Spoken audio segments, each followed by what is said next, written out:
Welcome to the video diary for the Alta research project in Uganda. This is our first morning of being in the field. We've just woken up inside the compound for the local community association here in northeastern Uganda. We're on the shores of Lake Bisina, which is just here. You can see the local fishermen are out there already. There's been a few groups been very interested in developing or protecting this lake using community-based management.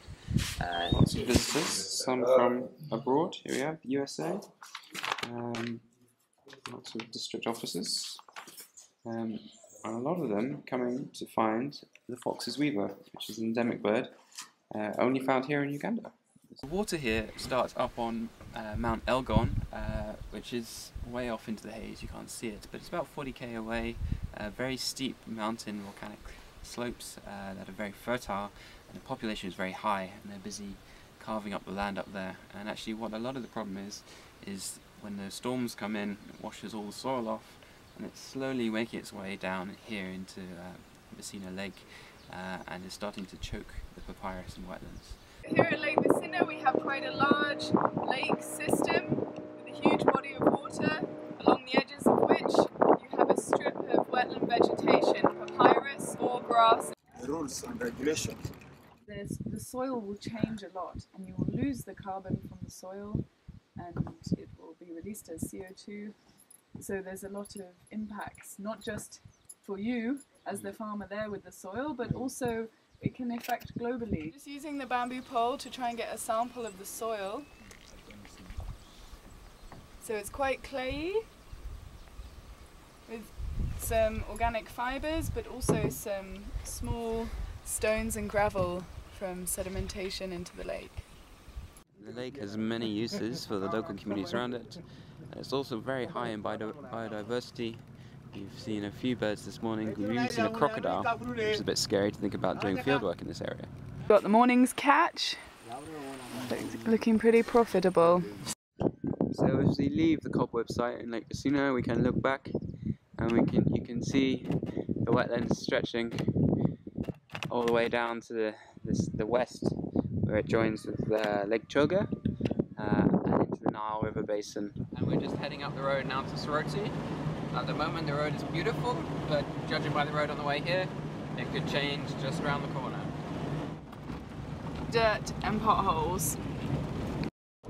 So it's our second morning in the field. We're just getting ready to leave Soroti town. We've got Elizabeth with us, who's the District Environmental Officer for Katakwi District. So you can see behind me there's some signs of encroachment here where somebody's ploughed up some of the wetland, which is quite in contrast from yesterday's where we were looking at very pristine wetland systems. So we've just met with the Lake Opeta Conservation Community Development Association. So I'm travelling by bicycle to see the landing site and to see the edge of the wetland here at Lake Opeta. There's a whole convoy of us going by bike. The water here is just a couple of inches deep, and the soil's got a thin rooting layer with some fresh organic matter on the top that's not decomposed, and then below that the soil's quite clayey with, again, lots of undecomposed organic matter. But we're now in south of the field sites we visited last week, where degradation of the wetlands has been much more severe. To leave our vehicle at the Tirinyi police post so that we can travel together with the guys from the National Agricultural Research Organisation. So we've come about 40 kilometers west of Mbali onto the flatter plains south of Lake Choga, where population pressures are much higher as we move towards Kampala, and you can really see it in the wetlands here. There's a lot of rice conversion. So we just met the district officer and some of his deputies, the environmental officer, who welcomed us to the district. Very hopeful that we will base our research sites here as well. You find that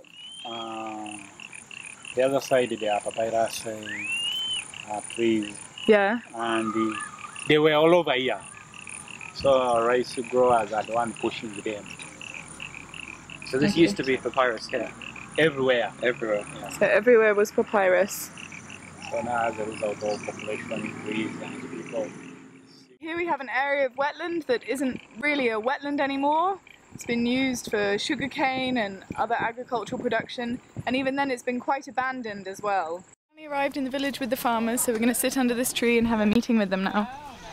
He has 2 points. The first one, the fish stock is no longer actually not there. So we're heading home after an afternoon in the field, but there's been a huge rainstorm, so it's pretty muddy. We dropped the key off with the police officer, signed it in, it was safe, it was a secure holding or something, and she's put it in her pocket and walks off with our key. This is the rice trading centre here on the road from Mbale back to Kampala. Got their piles of rice on sale. So this is our last morning in the field. We woke up on the banks of the Nile, having arrived here about 11 o'clock last night and set up our tent. And so in the past week we've learnt a lot about the condition of the wetlands in the north and the east of Uganda. We've met a lot of the district officials and managed to spend some time talking to them, as well as talking to the communities on the ground, those that are using the wetlands.